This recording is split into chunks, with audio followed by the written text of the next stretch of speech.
Hello, j'espère que vous allez bien. Dans cette vidéo, on va voir pensez-vous que Messi a payé sa dette envers l'Argentine avec ce trophée de la Copa América. Bienvenue sur la chaîne Questions-Réponses. La chaîne où vous trouverez réponse à tout. Aujourd'hui, les réponses seront présentées par HT, Mehdi, Fredenka Ngo et Ngoran. Nous allons commencer avec la première réponse de HT.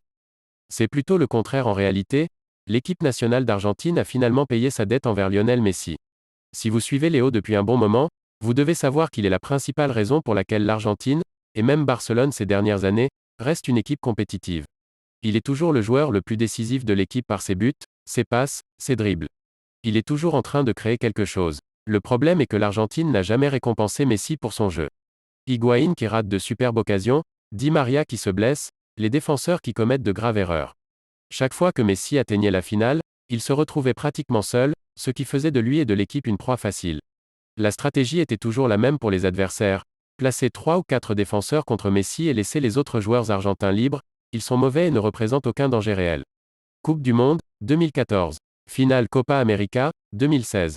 Cette stratégie a encore été mise en œuvre ce week-end, le Brésil a sacrifié sa puissance d'attaque pour limiter Messi de façon plus robuste. Mais cette fois, Di Maria est entré en action, la défense a fait son travail et finalement Messi était aidé quand il en avait besoin. Vous pouvez clairement voir que l'équipe argentine savait qu'elle avait une dette envers Léo après le coup de sifflet final. Il savait qu'il avait été abandonné de nombreuses fois à ces matchs où il tentait tout mais restait sans soutien et il savait qu'il lui devait cela.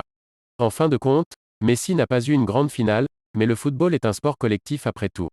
On ne peut gagner seul et après de si nombreuses finales où il avait tout donné, le petit génie a finalement été récompensé avec son premier grand trophée international. Vous en pensez quoi? On va continuer avec la réponse de Mehdi. Non, mais il se rattrape. Cela me rappelle le duel toujours d'actualité entre la France et l'Italie. En 2000 on gagne l'Euro, en 2006, on perd la Coupe du Monde. À choisir je prends plutôt la Coupe du Monde émoticône souriant.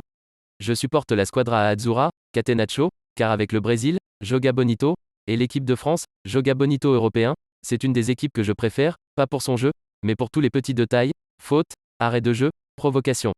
Multiples. L'Italie c'est l'Angleterre du rugby. Emmerdant à voir jouer, emmerdant à jouer, tricheur, menteur, magouilleur, vainqueur. On dit qu'à la fin c'est l'Allemagne qui gagne, et bien pas si sûr. L'Italie vous salue bien accent circonflexe accent circonflexe. Est-ce que Messi a été pardonné pour avoir perdu une finale de Coupe du Monde? Quoique bon c'est toute une équipe qui serait à blâmer en même temps, mais bon on parle un ballon d'or multirécidiviste, égale non.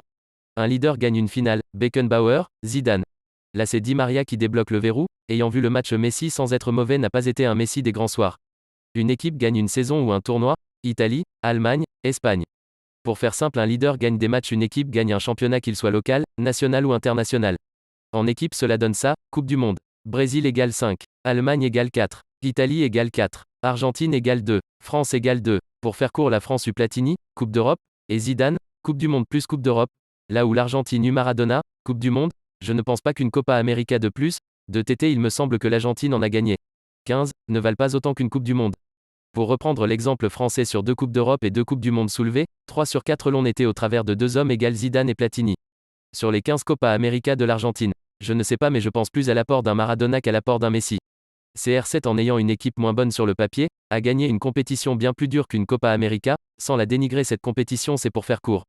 Une image valant 1000 mots. Copa América, Euro, l'Argentine aura pu gagner cette compétition, la Copa América, sans Messi, et l'Argentine aurait dû gagner une Coupe du Monde avec lui, pas l'inverse. J'ai pas mal de sympathie envers lui, même si je lui préfère c'est Ronaldo. Messi je l'ai suivi à partir de ses 17 ans car j'étais un grand fan du FC Barcelone, celui de Gouli, le trio de fou Ronaldinho, Eto'o, Saviola, Messi. Il était la doublure de Saviola avant d'être celle de Guili, enfin pas très longtemps pour Guilly mais quand même émoticône souriant. Par contre son premier ballon d'or revient à Samuel Eto'o qui aura eu 2 occasions dans sa carrière, mais en 2009. Eto'o égale Pichichi, meilleur buteur de la Liga. Eto'o égale marque le premier but en finale alors que le FC Barcelone se fait secouer depuis 15 minutes face à l'ogre mancunien, son but change à jamais la physionomie du match, le but de Messi est anecdotique car sans le premier but de Eto'o pas sûr que le résultat final reste le même à la fin du match. Il n'en reste pas moins un phénomène, le top 3 mondial, le meilleur ailier droit de toute l'histoire du football. Il lui reste une Coupe du Monde, l'année prochaine wait and see. Nous continuons avec la réponse de Fredenka Ngo. Je ne savais pas qu'il avait une dette envers l'Argentine. La prochaine réponse est de Ngoran. Oui, car il attendait ce moment depuis très longtemps, il vient de le faire et nous sommes heureux pour lui et les autres qui ont participé. La vidéo est terminée. Merci d'être resté jusqu'à la fin. Si cette réponse vous a aidé, merci de nous aider aussi en laissant un like et en vous abonnant à cette chaîne. Ça nous permet d'avancer sur YouTube. On arrive à la fin de cette vidéo. Vous pouvez continuer le débat sur cette question en commentaire avec la communauté. À très vite.